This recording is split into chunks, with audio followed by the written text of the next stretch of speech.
मित्रांनो, माणूस नेहमी काहीतरी मागतच राहतो. कधी सुख, कधी पैसा, कधी कोणाचं प्रेम आणि कधी कधी जे मिळालं नाही त्याबद्दल देवावरच प्रश्नही करतो.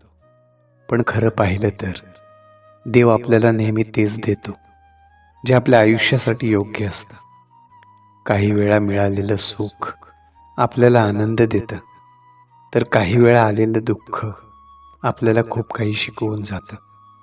आपण जे मागतो तेच मिळालं असतं तर कदाचित आपण इतके मजबूत झालोच नसतो. कारण प्रत्येक अनुभवामागे काहीतरी कारण असतं जे आपल्याला त्या क्षणी कळतच नाही. देव कधीही उगाच काही करत नाही. तो आपल्यासाठी योग्य वेळ आणि योग्य गोष्ट निवडतो. म्हणूनच कधी काही मिळालं नाही म्हणून नाराज होण्यापेक्षा जे मिळालं आहे त्यावर विश्वास ठेवणं महत्त्वाचं असतं. कारण कधीकधी न मिळणं सुद्धा आपल्या भल्यासाठीच असतं.